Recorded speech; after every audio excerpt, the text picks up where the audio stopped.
I should mute my phone. Speaker 101, mute your phone, dude. Welcome, everyone. Come on in. We'll get started here in just a minute once we get everyone in.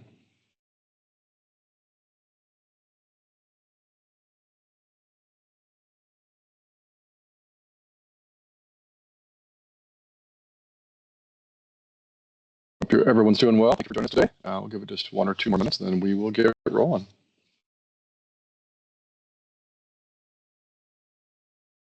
Hopefully my dog will choose not to bark this time, like she tends to do. Hey, I'm going to say I resemble that remark, so we'll see. Are you going to bark too?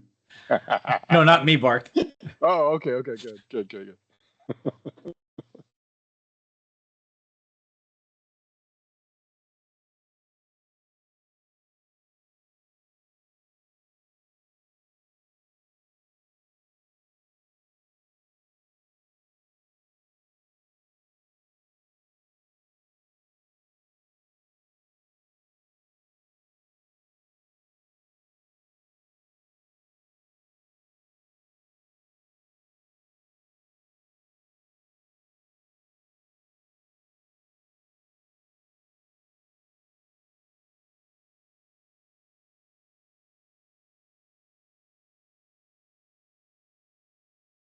All right, we'll give this 1 more minute. If nobody else, we will get rolling, folks. Thanks for joining us today. We promise to make this good use of your time. So, Steve, while we're waiting, where are you from? Where are you calling in from, I guess? I am based out of Scottsdale, Arizona. Awesome. Is it warm there? Yeah, well, to us it would be cold, but to the rest of the country with those cold fronts, I don't want anybody putting anything in the chat window with an emoji of some sort to me. So that's not cold. Yeah. It was 22 degrees last night here, so it's pretty cold up here in Washington. Ooh. Yeah, that's what I said too. And now it gets down to 30. We call the National Guard out here. No snow plows where you are. That would be a bad business. Yeah. I went to Hawaii and I was meeting with the groundskeeper at one of the museums there, and he asked me where I was from, and I told him Salt Lake City. He goes, snow there? I go, yeah. He goes, what do you do with it? I said, oh, we have these big machines, they snow blow. And he did not believe me. He's like, nah. I'm like, no, really? There are snow plows. All right, we can go ahead and get started. We appreciate everyone joining us today. Thank you very much. Good morning, good afternoon, wherever you're joining us from. I'm absolutely thrilled to be here to have you all here today. My name is James Fair. I am the Regional Vice President for the Northwest region here at Executech. That's Washington, Oregon, and Idaho, a bit of northern Idaho. For those of you who don't know me, my passion isn't just fixing computers, it's teaching. This is my favorite thing to do. So it's about stripping away the complexity of IT and helping folks really understand technology in a meaningful way. Usually I'm doing these trainings with our own internal leadership, but today is special. I've been invited to this, so we're opening the doors to the public because the topic we're discussing is like literally the most critical safety net of modern business. I'm joined here by our fantastic partner, Steve Brining from Acronis. Thanks for joining me today, Steve. Appreciate it. For those who don't know Acronis, they are a global leader in cyber protection. We are very picky about the tools that we put in our clients' environments. And we choose Acronis because they don't just do backups, they do cyber resilience. You can see the title on the screen, the Holy Grail. That might sound a bit dramatic, but there really is a story there. The founder of Executech, a man I worked alongside for years, I've been here for a long time, he used to pound the table and say that the backups are Holy Grail of computing. And it really is true, because you can have the fastest servers, the best firewalls, the smartest staff, but when disaster strikes, that data's gone, right? The business stops cold. Backups really are the only thing that guarantees you have a business tomorrow. So today, Steve and I are going to show you how to find that Holy Grail. And first, we'll start with the agenda. So this is the roadmap for the next hour. We want to begin with the high impact and actionable stuff. First, we'll be looking at rising stakes. The world really has changed. Data loss isn't just about deleting files anymore. It's about ransomware. There's regulatory compliances, business survival. Then Steve's going to define for us exactly what that holy grail looks like. And it's not just making a copy of your files. I don't want to steal any of Steve's thunder, so I'll stop there. But he has 3 pillars we're going to talk about there. Then we're going to show you what that looks like moving into 2026 and talk about some real world resilience and preparing for that. So with that, I'm going to turn it over to you, Steve. Appreciate that. All right, so we have to first talk about why are we doing this today? All right. So again, the rising stakes of data loss and downtime. I mean, you got financial costs, right? Operational disruption, time to recover and restore operations and things like that. So let's kind of go through why backup and DR cannot be thought as an afterthought. Next slide, please. Okay, so we're going to focus today more on the SMB market, small to medium business market. This all came from a combination of FEMA and something called NBR, or that's the National Bureau of Economic Research. 30 to 40% of SMBs after a significant disruption fail to recover. FEMA even said after a disaster, 40%. Ransomware now does target backups and recovery systems. And a lot of people think that it's usually just natural disasters. Natural disasters actually play a very smaller part in disasters. It's roughly about 6%, I think I saw as the last statistic. But really human error, misconfigurations, supply chains, these are all different types of threats that can happen, insider threats. All these are unpredictable for people. Now, what people have to understand is there's backup and disaster recovery are not one and the same, and people sometimes use that as interchangeable. Backups, just copies of your data, and we're going to go through something, not just the 3-2-1, but I call it the 3-2-1-1-0 rule. Disaster recovery, that is trying to get back as fast as possible. Now, you can restore your operations and you can have recovery time objectives that you agreed upon, but if you have a major disaster or if you got to do, say, cyber insurance, sometimes you got to wait on those things. So, if you had some kind of service level agreement, it said, oh yeah, we expect 4 hours. Well, if you're dealing with cyber insurance, that doesn't become a realistic thing at that point. But when you're talking general recovery time objectives, DR is where you want to get things back as fast as possible. And I'm going to go through a little bit about some regulatory fines that are out there if you don't have inadequate disaster recovery training, right? So CMMCL is out there. Yeah, there's state laws and HIPAA and things like that. So with that, let's go ahead to the next slide. All right. So HIPAA, for example, right? They have their security rule 45, all right? And it will say you have to have a contingency plan as a standard, all right? And there's covered entities and business associates. A lot of people don't understand that even that small dental office actually is part of this. You got to establish and implement policies and procedures that respond to emergencies. This includes a disaster recovery plan as well as a data backup plan. They are required implementation specs for them. So some of the key DR requirements for them, got to have exact copies of what they call EPHI, or electronic protected health information. You do have to define those RTOs for mostly the critical systems. You got to document your DR activities, and you could see the different violation tiers that actually HIPAA has put into place. HIPAA does have a thing about reporting if it's under 500 records and so forth, but you can see here that willful neglect, not corrected or corrected are two different things. And then some, wasn't necessarily willful neglect, but, some reasonable cause. That's a different type of penalty. At the end of the day, there's still penalties for backup and DR not being part of those plans. Next slide.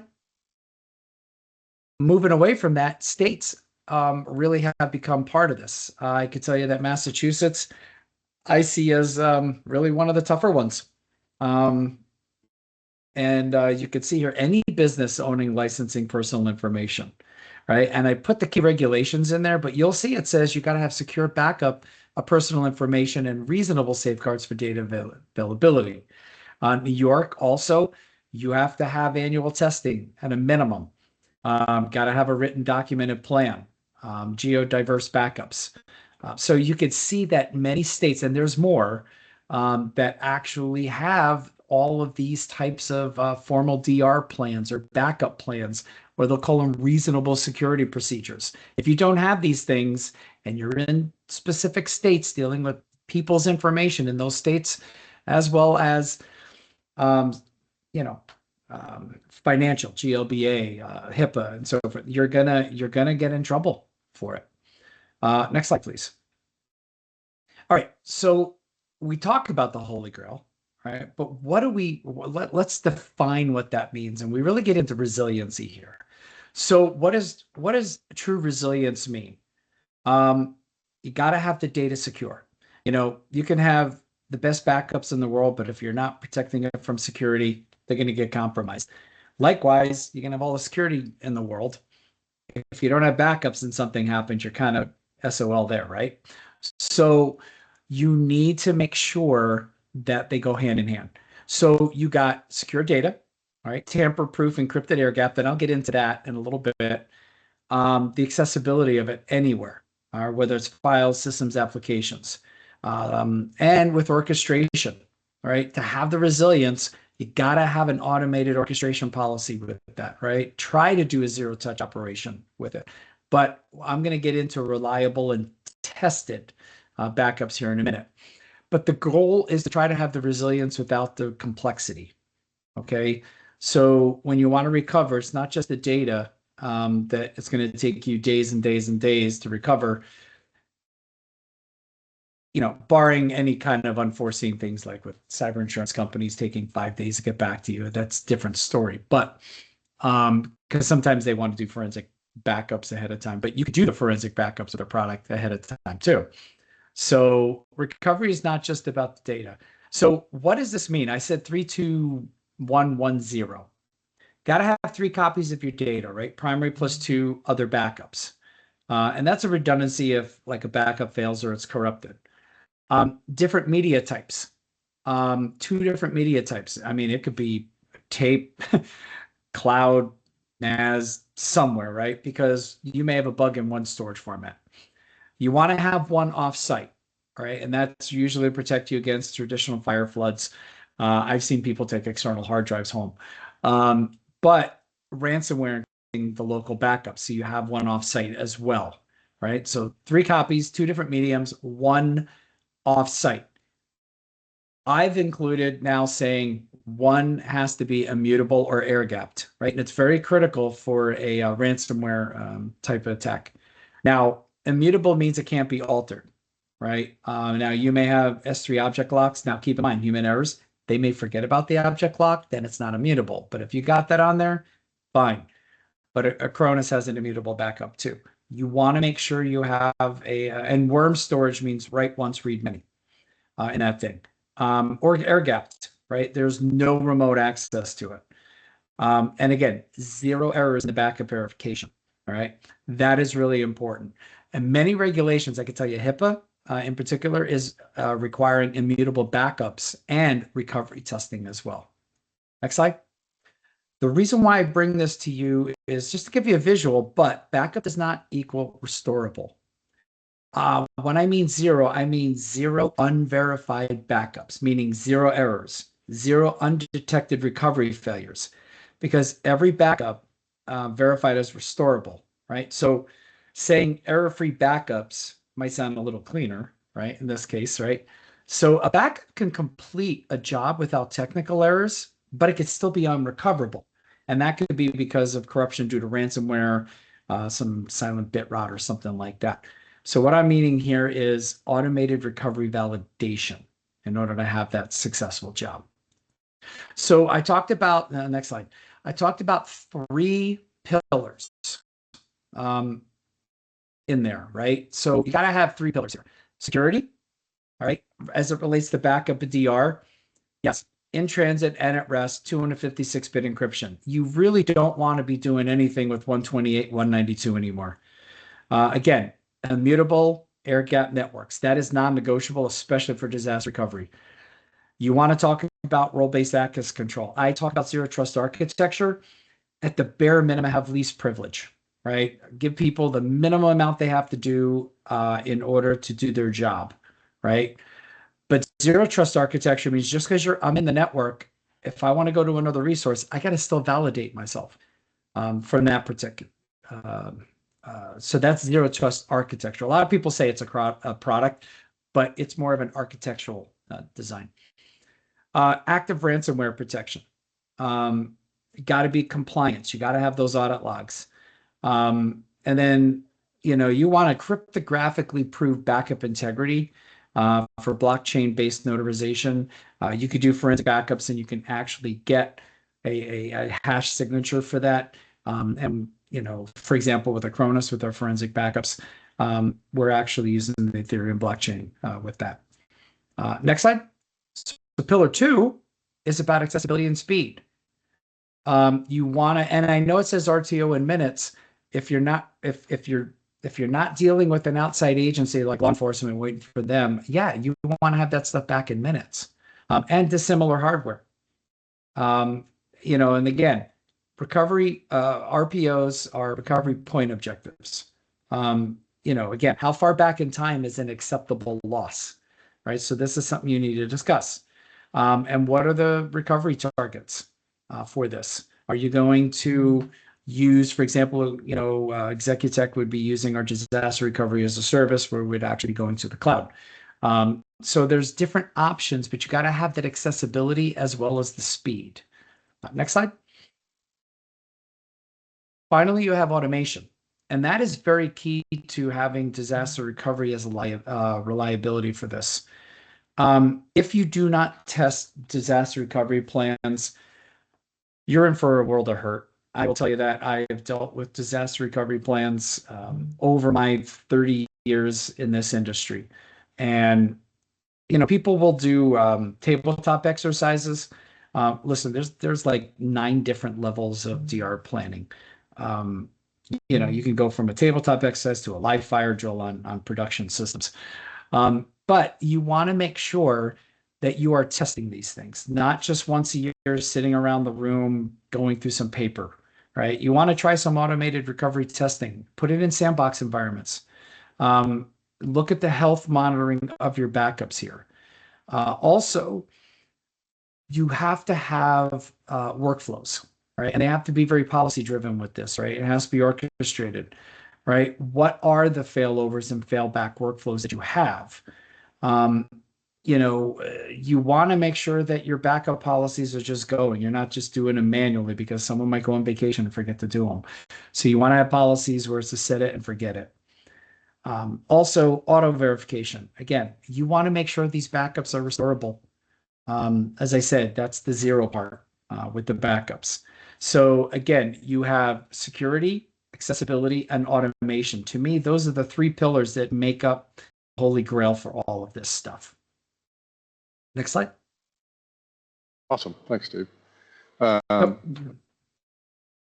there it goes. Yep. So, yeah, I want to, just for a minute, you mentioned dissimilar hardware, and I want to make sure that maybe there are non-technical folks in the audience. So that is where you have a server and you back that up, but then the replacement server doesn't exist anymore. Maybe it's an outdated server or the hardware is no longer available.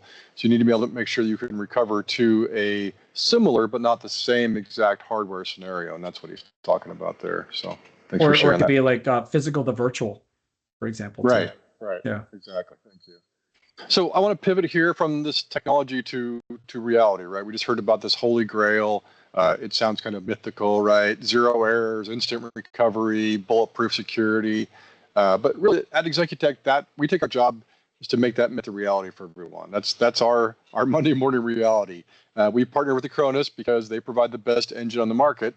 But a Ferrari engine in a garage doesn't win any races. So you need a driver, you need a pit crew, if you'll excuse the metaphor. I'll keep going with this, but that's Executech for folks. So, and we take these 3 pillars, the security, accessibility, and automation, and we wrap them in a managed security service it takes the weight off shoulders, because there's a lot we just covered, right? And not everyone wants to understand that or know that or deal with that. So we don't just install a backup. We we really want to architect like a survival strategy. That's what it's about for us.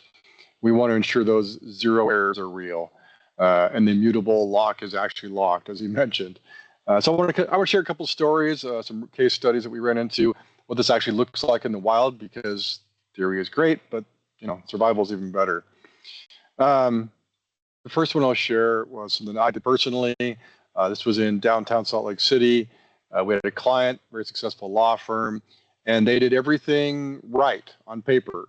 They had a nice high-end server. They had a huge drive array on it for all of their law firm data.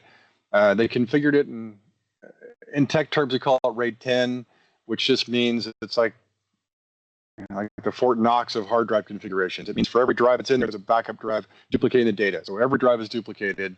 It's supposed to be fully redundant, right? If a drive fails, you don't lose any data.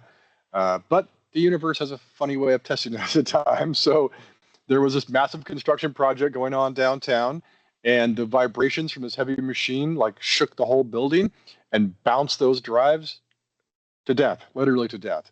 Multiple drives failed simultaneously. The RAID array, the safety net that they had, just collapsed, and years of case files, briefs, billing data, right, just gone. And in the old days, this is a resume generating event for an IT manager. So a resume generating event, I mean, for IT managers. But we had implemented this Holy Grail approach to the Acronis. So it wasn't a tragedy. It was a Tuesday. We utilized the accessibility pillar we just talked about. We didn't have to wait 3 days. We had to restore a lot of data, like 10 terabytes of data. It took a long time. So what we did was identify the critical active files first, the stuff they needed right now, and we prioritized those first. Then we went back to work, got them back within the hour, and then began restoring all that archival data in the background so they weren't impacted by it, so they could do their billable hours and all that. So really the lesson here is redundancy is not backup, and he mentioned this before. Hardware does fail. Physics happen, right? And you really want an intelligent recovery system that understands your business speed, not just data. I'll give you one more. So click here. The elephant in the room for anybody who's been in security of any kind is ransomware. It's still one of the biggest threats out there, one of the biggest threat out there in my opinion right now. And we want to build walls around this. We've got firewalls, endpoint protection, and email filtering. We really want to set up the best guards at the gate. But the honest truth is that we can't patch a human being, right? We had a situation where a client, despite annual training and despite warnings, they had an employee who just loved to click on the wrong things. And this very sophisticated email, it was a you have uncollected money email. And then you clicked on that and it took you to a site that looked like Excel where you found your name and how much money it was. And then there was a link there that took you to a site which prompted you to sign into 365, only it wasn't 365, it was their website and they were collecting information. So they got in, malware got in, it immediately tried to do a couple things, right? Lock the product production files and destroy the backups. A lot of times it's the first thing these ransomware attackers do is they look for backup systems. And they want to wipe those out to make sure that you can't restore them. So that's where the security pillar comes in. It saved the company because we utilized that immutable backup technology, where even if it goes to a backup, there's one out there, there's a copy out there that cannot be changed or modified. Even if someone has credentials, they can't go in and change that thing. So when the ransomware tried to back up those files, hit a brick wall, couldn't touch them, backups were locked. We didn't panic. We panicked a little bit, but we didn't negotiate with the terrorists. We didn't pay a dime in Bitcoin. We just wiped the affected machines and restored the system back up from where it was 15 minutes prior. So that's the power of this partnership. We defend the perimeter, but when the unexpected happens, we want to ensure that you have that unbreakable safety net. All right. Steve, talk to us about the 2026 roadmap, if you wouldn't mind. Yeah, and one of the things that we're kind of talking about, like in the Acronis product in particular, we have something called self-protection. And that actually locks down our agent, our registries, our files, and everything. And why do we do that? Because when you store data up in the cloud, and you may not do everything immutable, all right? If I compromise a backup agent, I could actually then go ahead, you just giving me permission to get your data up in the cloud. The other thing is that with the security piece, when you're recovering, because we are one agent for all of our product line, backup, disaster recovery, and security, they all work together on one agent. So even with a backup, we'll actually scan it for malware during the process and clean it. All right. So you don't have to, so Executech doesn't have to necessarily go through like multiple consoles, right? And that can take extra time. That's why there's efficiency there. So in 2026, one of the things that, I've been really hampering with people is how do you prepare for the cyber resilience? Because it used to be cybersecurity. To me, it's cyber resilience now, because even the best laid plans, you got prevention, you got detection and security, you got backups, they're immutable, everything is great. Somehow you're still going to be hit. The question comes down to is what are you going to do to make yourself resilient, to make sure that there's less stress and things get back to moving forward. So when it comes to backup and DR, you got to test these disaster recovery plans. If you do a merger, if you change systems, if you changed applications, any kind of change, you need to be looking at your DR plans and rerunning them. I have seen countless times organizations where they acquired another company, they didn't work on the disaster recovery plan, they integrated them into that, and then there was an attack and they didn't know what to do. All right. If you've not tested your DR plan, you risk it not working. Again, make sure your backups are immutable, air gapped out there, right? You got to define RTOs and RPOs for critical systems. All right. Have that nice service level agreement, say, hey, what's realistic here? And be realistic with yourself. You want to have automated recovery workflows. True. You don't want to have just manual run books. There may be some manual operations that you might have to do. For example, I may need a MX record change, so I got to wait for that to self-propagate, or I got to wait for the public relations team to get back to us to say, how do we position it? So there may be a few manual processes, but when it comes to the technology piece, this should have a recovery workflow. Database server has to come up before the e-commerce web server, for example, right? So they got to go in order. I can't stress enough this 32110 rule with you. You really need to look at that, especially that zero piece at the end. A lot of people miss. I'm traveling next week, and I'm doing this keynote on about AI with threat actors out there. Cyber threats are really growing in sophistication out there. All of us vendors, yes, we're using AI, but so are the criminals. Right? There are going to be more AI-powered attacks. They realize that everyone's got protection for antivirus, right? That's so passé these days, right? So they're definitely looking more to go after what used to be more complicated attacks are becoming simpler for them to do. So their spray and pray techniques on the more advanced stuff is starting to happen. And that's where you got to have the technology that especially uses AI, and we're heavily invested into this for those defenses. If you're doing hybrid remote work, I have to say it's not going away. Decentralized data needs a centralized control system here. And then look at your current backup strategies for 2026, right? Audit against those 3 pillars we're talking about today. All right. Are your backups secure? Are they accessible? Is it automated? And then how recoverable is it? And more importantly, you got to work with Executech on your plan with this, right? If they're going to be your partner, you need to work with them. They've been in the industry for a very long time. They're a pretty solid company. You need to sit down and say, hey, let's talk about 2026 and let's talk about backups and DRs and our overall cybersecurity posture, and how could we become more resilient with things. And with that, I'll turn it back over to you. Thanks, sir. Thanks, just James. Real quick, in case there are some folks on here who may not be familiar with the terms, could you speak just briefly to RTO and RPO? Sure. Recovery point objective is how far back in time. So right now, my time, it's 2:30 p.m. How far back in time is my backup? That's what I consider to be an acceptable loss. For example, if my workstation here, they do backups at midnight. All right. So it's 2:30 now. Is that an acceptable amount of losses? Like if my computer went down right now and I had to do a backup, is my recovery point to midnight good enough? If it was an Amazon e-commerce server, I guarantee you that is not a good answer, right? They, man, I can only imagine what 1 minute of downtime to them is, right? So it depends on it, and it's really interesting. It's not the actual server or workstation, it's the value of the data that's on there that you got to look at.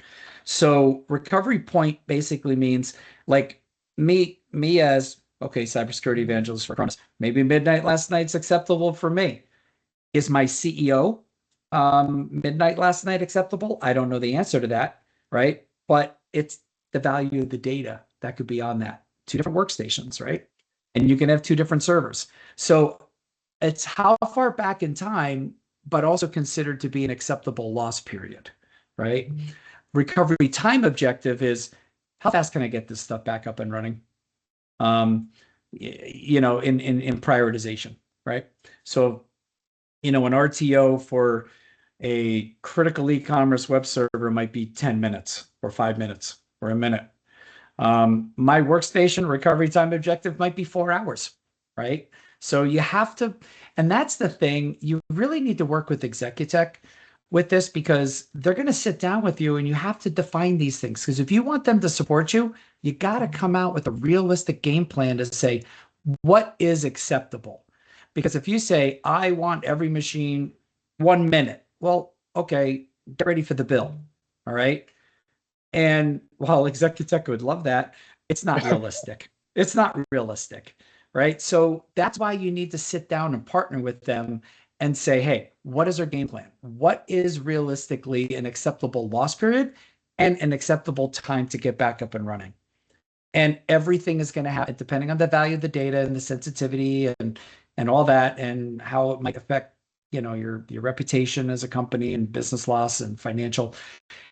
You then start to prioritize on what those are. And then you come up with a game plan, and then they can execute upon that game plan. Does that help, James? Yeah, that's perfect. Thank you so much, Steve. I appreciate that. And yeah, he highlighted it very well, right? We as technical staff can make our recommendations, but we do want it to make sure it aligns with business goals. So business conversations about what's acceptable, how far back can we go, and how much are we willing to spend to get there are good discussions to have with anyone, us and anybody else for that matter. So yeah, perfect. Thank you, Steve, so much. So last slide, we'll turn over Q&A if anybody has any questions on this. I want to leave you with a mission. We talked about, some pretty scary stuff. Don't wait for the earth to shake or the wrong link to be clicked. As our founder used to say, back up to the Holy Grail of computing. I really believe that. I've seen fire, flood, theft. I've been doing this a long time, and I've seen, and I'm sure Steve's probably seen any more than I have, of things where you can recover from all that stuff with the explosion. Right backups, right? Explosion. I haven't seen that one yet, but I did have a guy call me and ask me. He's like, my server, my backups on my UPS is on fire. What should I do? And I'm like, don't call us. Goodness. Anyway, it is really the only thing that guarantees your business exists tomorrow, regardless of what happens today, folks. So for everyone on this webinar, Executech is offering a free, we'll come and look at your environment, see what you have. We'll tell you how close you are to that Holy Grail, or maybe if you're just holding a paper cup, right? We'll help you define those recovery times. Let us be your pit crew to their Ferrari. Let's make sure that no matter what happens in 2026, that you are left standing tall when the dust settles. And with that, we'll open it up. Does anyone have any questions for either Steve or myself, or around backups or anything else? Don't be shy. Yep. And no question. No question is too technical or too simple. If you're worried about it, it's worth asking for sure. All right, not seeing any hands or any questions in the chat. Oh, there's a hand. Oh. Yes, Anthony, please. And can we unmute someone? Allow microphone. Here we go. All right, there you go. Now you should be able to unmute. Sorry about that. Hi, guys. Hey, sorry I hopped on late. You may have already touched base on. I'm just curious what you consider best practice for backing up huge amounts of data, terabytes of data, and whether if we have a SAN NAS storage on-prem, do you suggest backing it up locally as well as air over the air? Yeah, good question. So you have the ability in our product to actually replicate up to 4 other points. And I will tell you from personal experience, when I very first started with Acronis, I did something stupid. Okay, so I always like using my examples. Mine was only 2 TB, right? It was my laptop. I had to try to go straight to the cloud right up front. That was a dumb idea, right? As a full backup.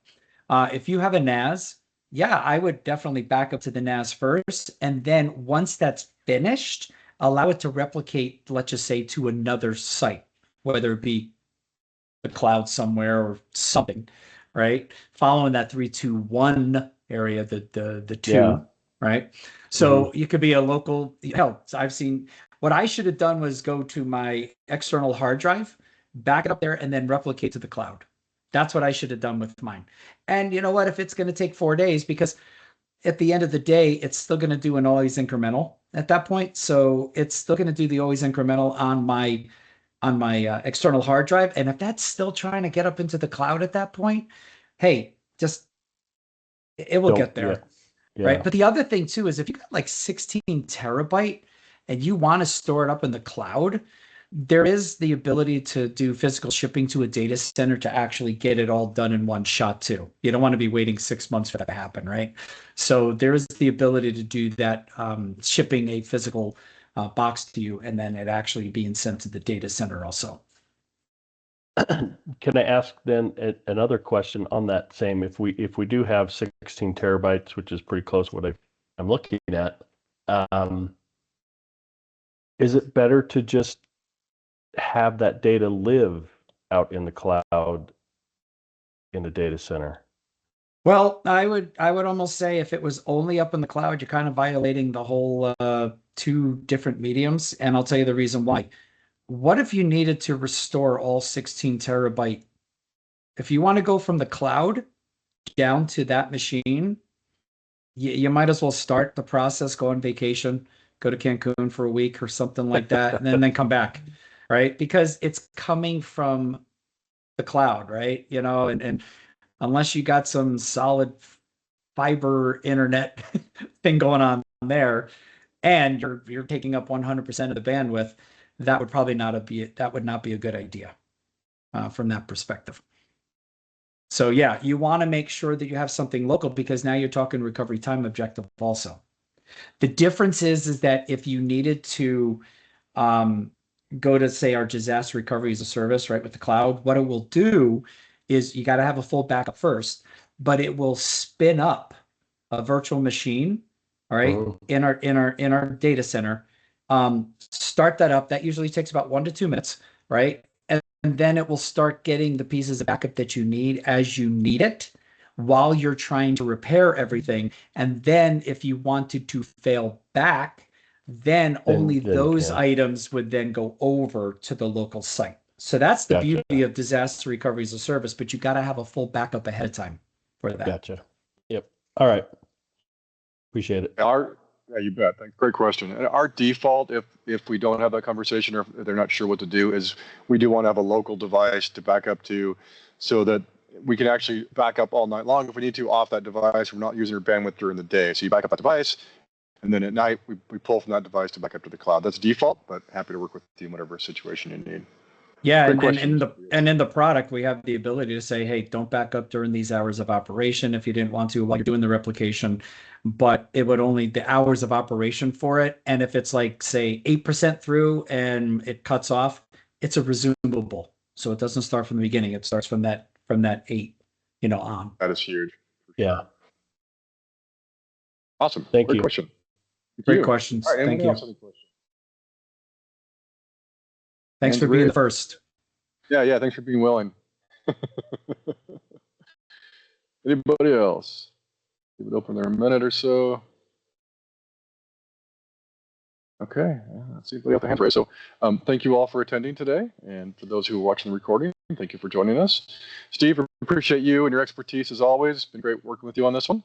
And look forward to talking next time. Thank you, everyone. Stay safe out there. 26. Bye, all.